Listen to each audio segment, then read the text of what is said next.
Assalamualaikum warahmatullahi wabarakatuh. Sebelumnya, perkenalkan nama saya Miftah Wajidah dengan NIM 6214201. Silahkan teman-teman bisa perkenalkan diri. Baik, perkenalkan nama saya Bima Maulana dengan NIM 62114200104. Selanjutnya Mas Rinal Sal bisa. Baik, perkenalkan nama saya Rinal Sal Megade Tabero dengan NIM 621142006. Baik, pada kali ini saya dan teman-teman saya akan melaksanakan tugas mata kuliah pencaksilat, yaitu menganalisa dengan pencaksilat melalui narasumber, yaitu Bapak Suntoro. Bisa memperkenalkan diri, monggo. Terima kasih. Ya, ada pepatah tak dekat, tak terpikat, tak kenal, tak sayang.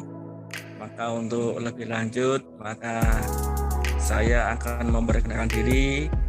Nama saya Suntoro, umur 53 tahun, alamat Desa Kutoharjo, RT 4, RW 9, Kabupaten Pati. Untuk selebihnya, selanjutnya monggo, silahkan apa yang bisa saya bantu, monggo. Jadi pertama saya ingin bertanya, Bapak kan sebagai pelatih itu melatih di perguruan mana, Pak? Saya melatih di perguruan persaudaraan Setia Hati Trate cabang Pati Pusat Madiun. Kalau boleh tahu latar belakang dari pembentukan perguruan itu bagaimana, Pak?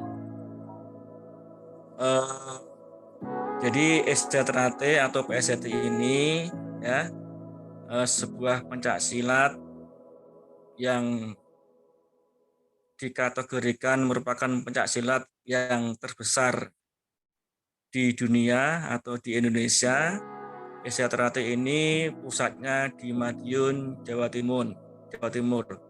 Itu kalau sekupnya yang nasional ya. Berdiri tahun 1922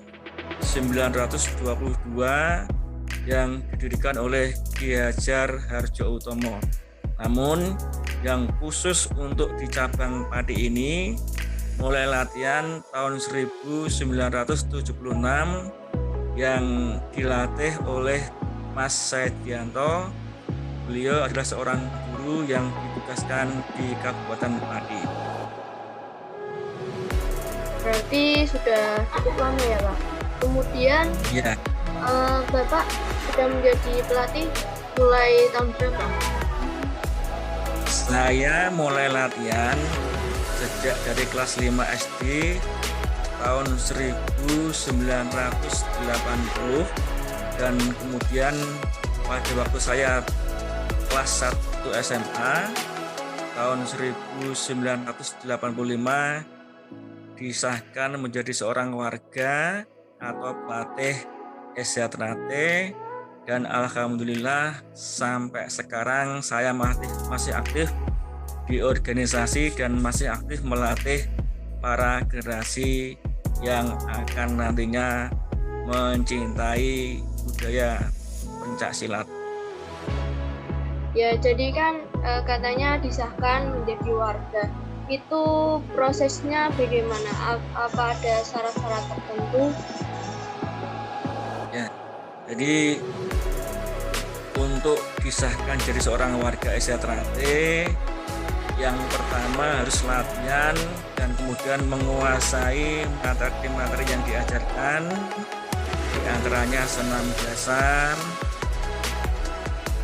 jurus.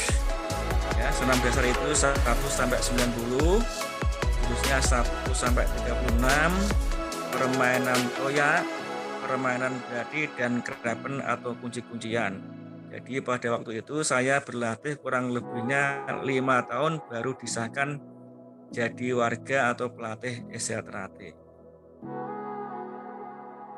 Berarti nggak cukup mudah juga ya Pak ya menjadi Ya, warga. Kemudian mengenai teknik apa sih yang pertama kali diajarkan kepada murid-muridnya Pak? ya. Untuk teknik ini memang bertahap ya. Jadi untuk tingkat dasar ini kita latih supaya para siswa ini mencintai dan senang untuk melatih. Makanya untuk melatih ini kita awali dengan latihan sambil bermain, khususnya untuk anak-anak yang kecil ya, sehingga mereka ini sangat senang menggemari khususnya bela diri pencaksilat. Kita ajarkan ya tendangan, pukulan, kuda-kuda, mengales atau menghindar, bertahap pokoknya ya, yang mudah-mudah aja dulu gitu. Kemudian tantangan yang dihadapi Bapak dalam melatih apa saja? Tantangannya ini memang seorang pelatih ini harus punya jiwa kesabaran.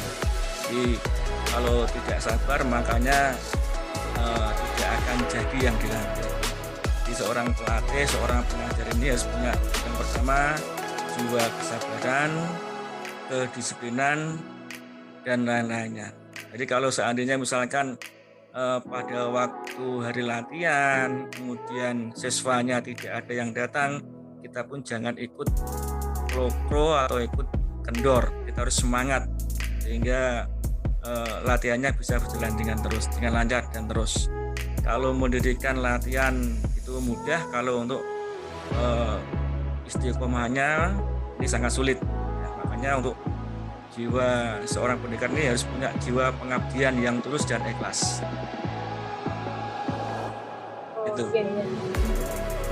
Mungkin dari saya cukup. Selanjutnya bisa teman saya, silakan. Baik, Pak, nama saya Bima Maulana, izin bertanya, Pak. Ingin bertanya. Oke, monggo. Mengenai teknik, Pak, ada nggak teknik yang menurut Bapaknya paling sulit dilakukan? Jika ada, namanya teknik atau jurus apa ya, Pak? Saya kira kalau latihannya ini dengan sungguh-sungguh, tidak ada teknik yang sulit ya. Yang penting itu kesungguhan. Ya ini memang ya kalau masalah kesulitan ini ada kaitannya dengan struktur tubuh biasanya seperti itu, ya kan? Jadi teknik itu harus kita sesuaikan dengan postur tubuhnya, ya. Itu deh. Ya. Oh, baik, Pak. Ada lagi, Pak. Kalau boleh tahu prestasi yang pernah diraih selama mengikuti pencaksilat apa saja ya, Pak? Paling tinggi Ya, itu prestasi. Ya, pada waktu itu karena pada waktu dulu ketika saya masih muda, untuk masalah event belum seperti saat ini ya. Kalau pada waktu dulu ya, untuk mengikuti pertandingan saja itu sulit. Maka yang paling itu event tingkat kedisiplinan. Dan pada waktu saya masih SD, saya pernah mengikuti porseni SD, alhamdulillah sampai ke tingkat provinsi.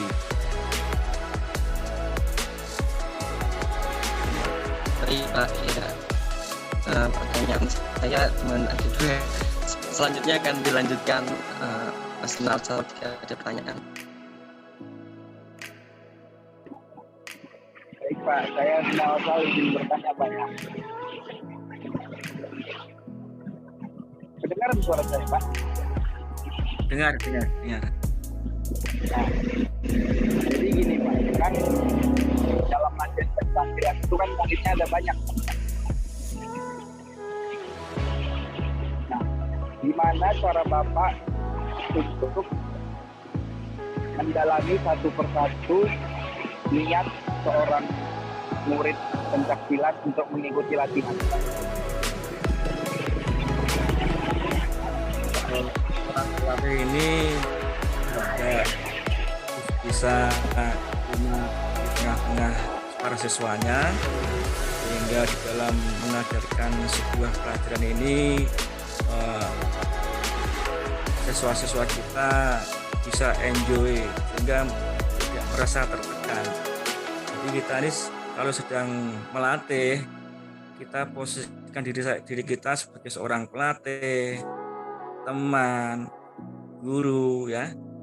Tapi harus ada saat-saat yang berbeda ya. Kadang ini kita kereng, kadang kita lunak sambil guyonan, sehingga kita ini sebagai seorang pelatih jadi pelatih yang diidolakan oleh siswa-siswa kita, sehingga siswa-siswa kita ini tetap senang belajar apa yang kita sampaikan, walaupun kita ini secara tidak langsung ini kita memberikan pelajaran yang sangat keras dan sebagainya, sehingga mereka tidak terasa kalau kita keras gitu. Perlu pengalaman deh, perlu pengalaman. Perlu. Nah, pertanyaan saya yang terakhir Pak, sebenarnya bukan pertanyaan sih, lebih kayak harapan Bapak untuk Satuan Olahraga Pencak Silat Indonesia ke depannya, itu harapan Bapak. Jadi harapan saya kepada semua para generasi muda ini, belajarlah atau uri-urilah atau lestarikanlah budaya pencak silat, karena pencak silat adalah salah satu budaya yang adiluhung yang perlu kita lestarikan sehingga tidak akan punah, sehingga nanti mudah-mudahan tidak diakui oleh bangsa lain ya. Jadi kalau siapa lagi kalau bukan kita yang belajar pencak silat ya, orang luar negeri saja banyak yang sudah belajar pencak silat. Nanti kalau kita sendiri sebagai bangsa Indonesia, sebagai pemuda Indonesia tidak nguri-nguri, tidak mempelajari, nanti akan diakui oleh bangsa lain ya. Mudah-mudahan tidak terjadi seperti itu ya, harapan saya seperti itu. Baik Kak, pertanyaan saya cuma itu aja dan saya serahkan sama teman saya. Iya Pak, terima kasih. Mungkin dari kami cukup begitu. Yang terakhir, apa pesan Bapak untuk para penggiat silat Indonesia?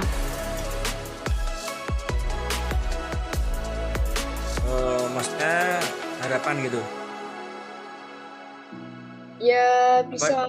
Coba diulangi pertanyaannya. Apa? Pesan ya. Pesan-pesan Bapak kepada penggiat silat di Indonesia. Ya, pesan-pesan saya kepada para generasi muda untuk supaya lebih gigih di dalam mempelajari dan mengembangkan serta melestarikan budaya pencak silat yang adiluhung, yang harus kita perjuangkan sebagai penerus para pahlawan. Kalau para pahlawan dulu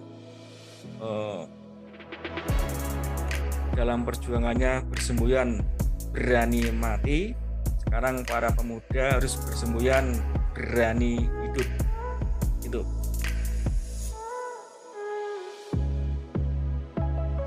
Oke, baik semuanya. Terima kasih atas waktunya. Terima kasih Bapak atas waktunya. Maaf sebelumnya kalau mengganggu. Mungkin dari teman-teman ada tambahan lagi.